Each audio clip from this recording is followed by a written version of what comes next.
I am joined by a second round of guests tonight. We've got Charlie on trial. Rick and Andy are in the studio with me at the moment. Rick, welcome back. It's been a while since you've been in the WowFM studios. Yes, absolutely. It's really good to be back, actually. I was a bit disappointed that I couldn't make it in last time, so It's nice to be back here. And I always thought it was going to be summer when I came back, but alas... It's freezing. It's freezing. Yeah. And raining. And Andy, welcome back. You were here a couple of weeks ago. I was. I'm happy to... I'm that guy. I'm the fill-in. Well, that was a fun show of going through some of the best of skate park. It was, yeah. I got some kudos for that. I got some It was great. happy comments. Yeah. Any excuse to play Superman by Goldfinger, and I'm happy. Yeah. I heard we were just going to put that on repeat till 10 o'clock today. Is that right? Yeah. Yeah, definitely. I saw there was a band playing at Daily Grind, and they did a cover of Superman. That's at fitting. Daily Grind while people were skating in the background. Yeah, like, perfect. that band knows what they're doing. Absolutely, yeah. They know how to play to the audience. Charlie on trial, I have a brand new song out. Yes, we do. It is a very cool one. And mind-blowing like the artwork. So yeah, absolutely. So the track Deranged, the brand new single, it is very hard and heavy. It's a great track.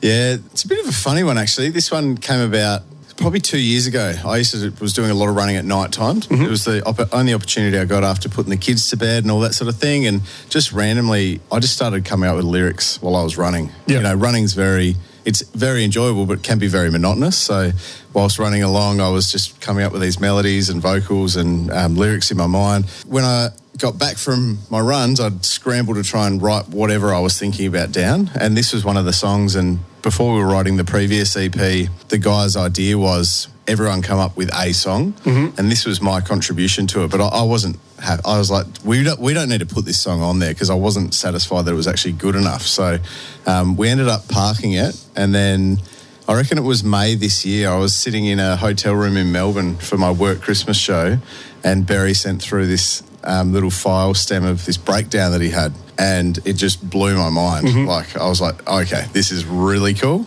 And then when you put it into the song, I was like, all right, we can make this thing actually hum. It was really cool. We've got maybe 3 or 4 different versions of this song sitting in our Dropbox. You know, the first one's just Rick playing onto an acoustic guitar, just the very basic chords. And then we did a little bit of, we started working on this before Corridors came out. Mm-hmm. Oh, so wow. We had a really, rudimentary version then. Yep. And then started trying to write the heavier stuff this year and drop tuning the guitars and trying to change, sort of without their permission, changing the direction of the band a little bit. I was like, no, we're gonna go heavy. We're gonna move away from the pub rock vibe and try something different. And then I came up with this little breakdown thing. Yeah.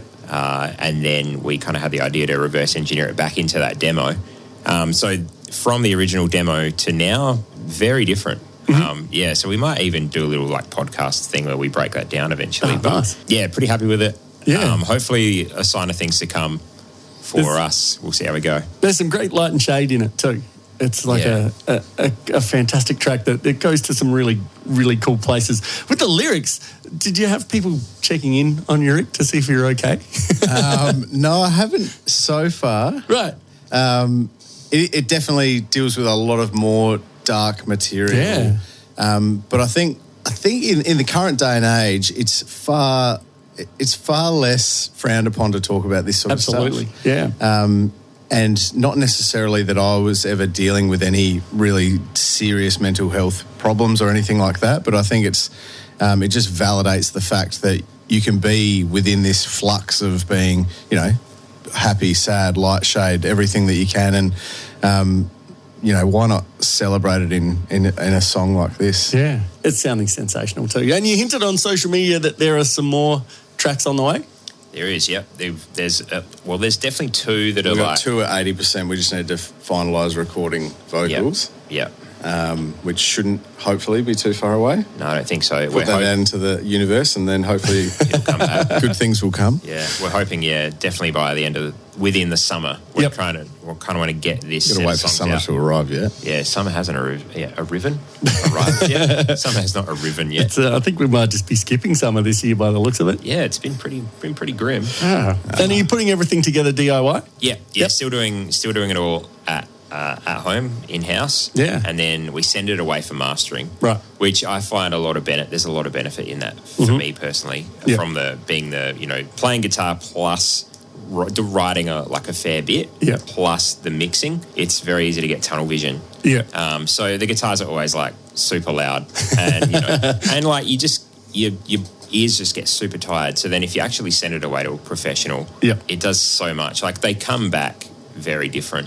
And that must be a cool moment to hear it. Yeah, it's great because do you get together as a band to do that, or does it appear in the Dropbox and everyone gets to just straight in the Dropbox? We can barely get together to prepare for a show, let alone just hang out. So I guess it's on brand, because I think the Charlie on Trial story is still one of my favourite things, I think, to emerge from the pandemic, is that as a band you got together remotely for the first time in about a decade and recorded a whole EP before you'd even seen each other face to face. The funny thing was, after that first EP that we recorded, and like you said, sending it away for mastering, I don't know if anyone in music knows what mastering really is. Like, it's just this weird science that it's magic. It's like a dark art. Send them all this stuff and then they send something back. There's a Weird Al film clip where he's at a mixing desk and there's a slider that says suck and doesn't suck, and he just pulls it from one to the other. That maybe is what mastering. It is. That's 100%. Yeah. But after all the first ones that we got back, I was like, I don't really know, I don't think anything's really changed in these songs.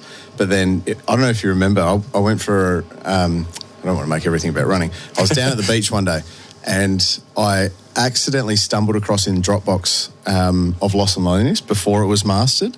And I was listening to it and I was like, this is a sack of crap. This is horrible. Like, what is this song? And then I listened to the mastered version and I was like, wow, now I know what this is all about. Yeah. Like, it was just, and you even said, like, you listen to it so many different times, and all the the post-production that we put into that song, and it was like... it was a dog's breakfast. That whole EP was a dog's breakfast, really, but I'm happy to admit it. And like we mentioned, there is the distinct change in the sound of the band from the sort of early EP to now, but do you think that some of those songs from the EP could make it or be reworked into a live set still? Or do you think they're all, they have their moment in the band? I think so, yeah, because the live set we played earlier this year, that was predominantly the old stuff. I think as the new stuff starts to come out, I can't speak for these guys, but I personally would want to see it move more in that direction, with an emphasis on the heavier stuff. Yeah. And maybe still playing sort of the heavier end of the old songs, if that makes sense. But hey, I guess we should probably talk about that as a band first before I start proclaiming that's what's going to happen. Make it public and then everyone's stuck with it. Yeah, that's right. And Rick, is there a chance of miking up the drums so you can do a bit of Phil Collins and sing and drum at the same time? Well, that's how it's always been. That's incredible, because I barely can play guitar, and I cannot sing and play guitar at the same time because my timing goes everywhere. I cannot imagine how someone can have both feet, both hands going and sing. It's not easy. No. I found out after walking away from it for a dozen years, and that's probably a comment that I make to these guys. Well, even when we had a jam the other night and we were playing Deranged live together for the first time. Yep. And it's all good to play it and not have to worry about singing, but then I'm trying to think about singing it at the same time as playing it, and it is tough. Yeah. Yeah, it's definitely hard. Yeah, so a lot of the stuff that we're writing lately, I'm not really factoring that into. It's more about, the lyrics, the melodies, and the vocal performance first, and worry about how it's going to sound live later. Yeah. And Andy, you were mentioning about maybe finding a way to get Rick out the front. Yeah. Well, the songs, as Rick just said, we're pushing more in that direction.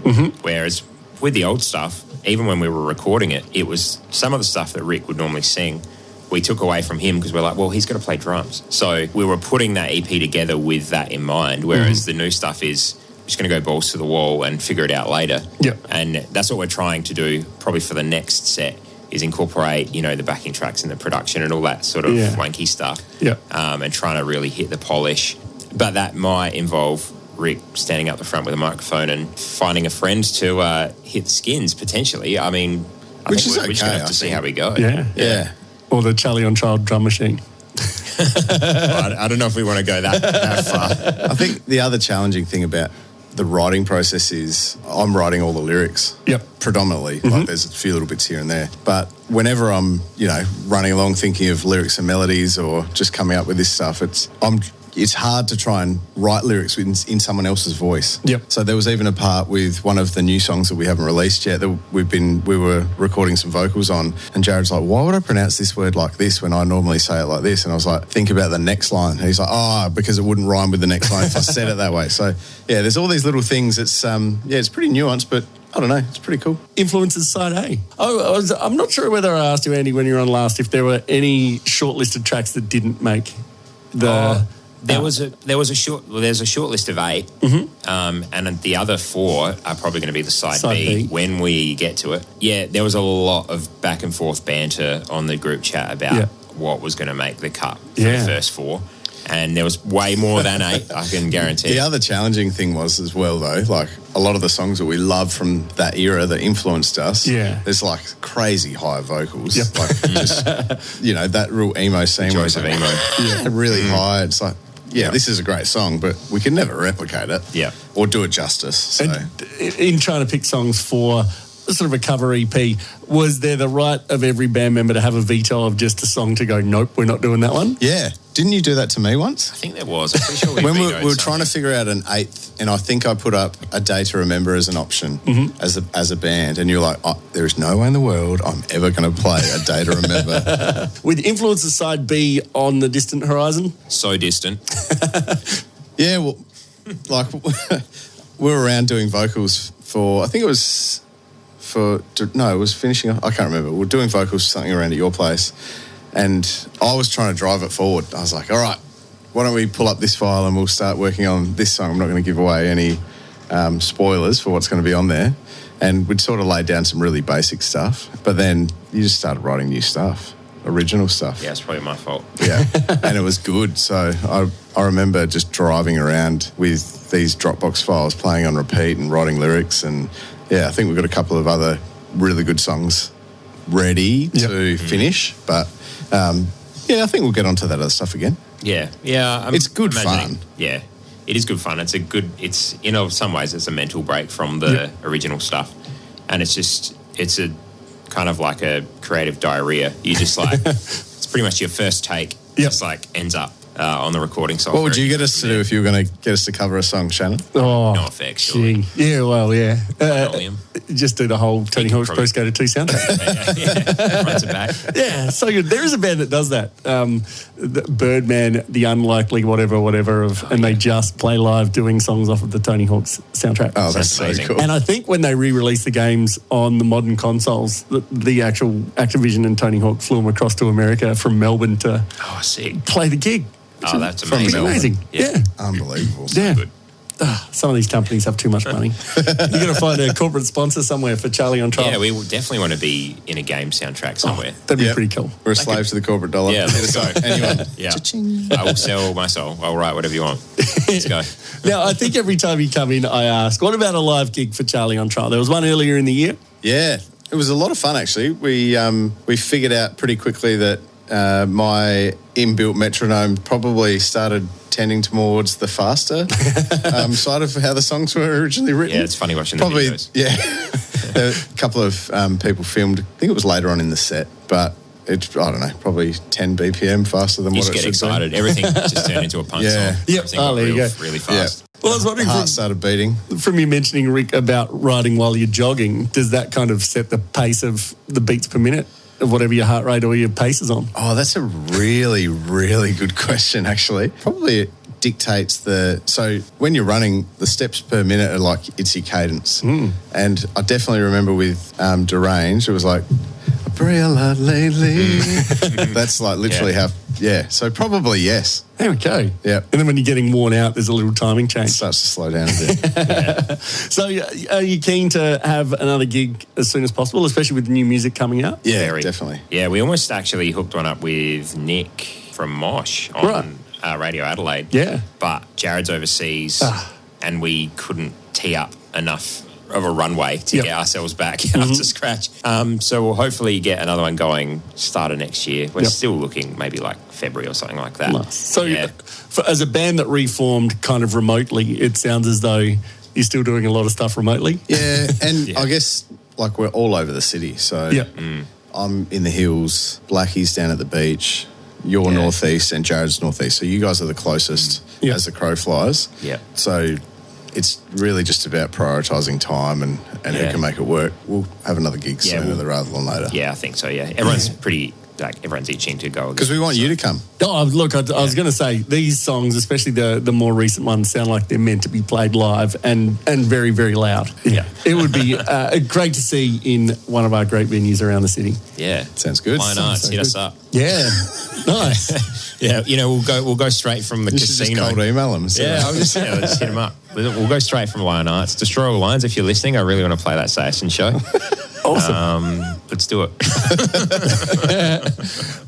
So we're going to now go to the Corridors EP. About a year since that came out. Yeah, roughly. And that was kind of the first sort of evolution of the sound of the band.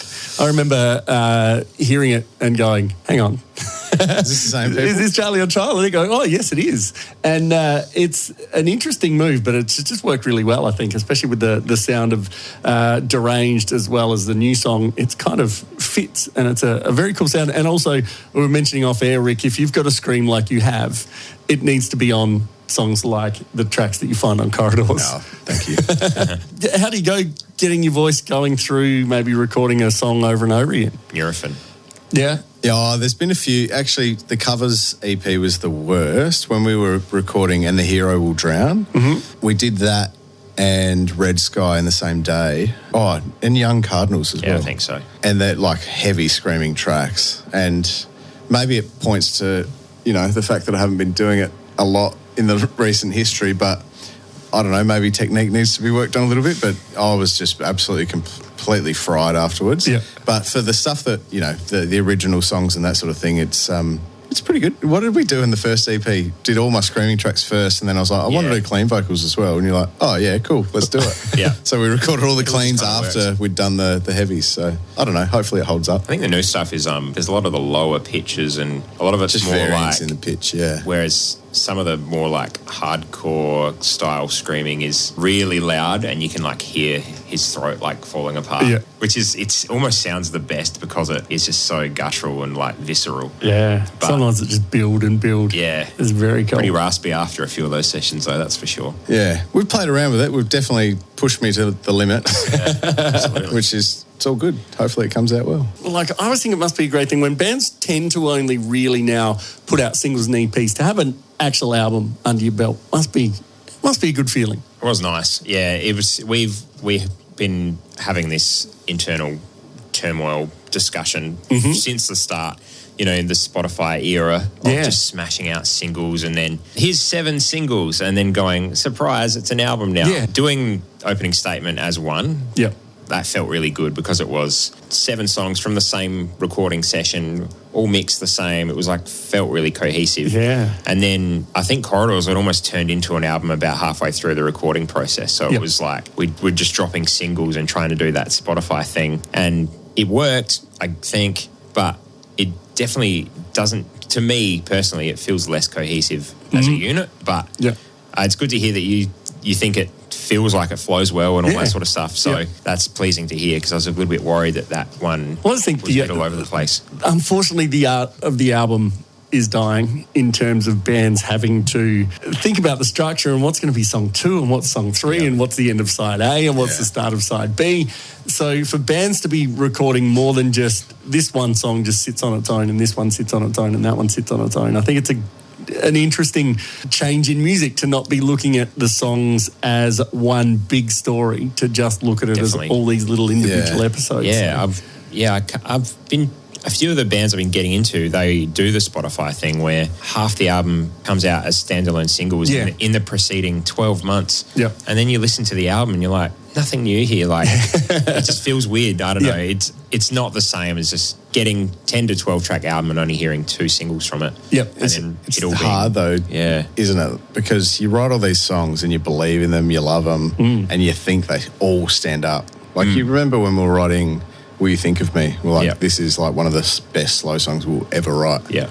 And then you put it on an album and it's like, it just kind of sits there. Yeah. And all the other, I think you mentioned at one point, or you commented at one point, that having them as singles, they tend to cut through a little bit more. They get a little bit more, they get share of memory from people. Yeah. They definitely get, and that's kind of, I suppose, what we're trying to do now is like really pump what we've got for a little bit and be a bit more deliberate about flogging the one song for a bit longer. Yep. Because, if we play a live set, we're only going to play 5 to 10 songs, depending on where the set is. So just have really good songs. And I think you need to have a current song out to be able to still be almost in a discussion about music. And gone are the days where you'd put a CD in your car and it'd stay there for 2 weeks and just hear it over and over and over Absolutely. again. It's kind of almost a little more disposable with music, and you're into a song for a week and then you've moved on to the next, because I still think, I remember when people used to give me a CD that they'd burnt and go, here, listen to this. If I hadn't gone out and bought it myself, I just didn't feel any investment in it. So I was like, yeah, thanks for that. And my car, the backseat of my car would have a whole bunch of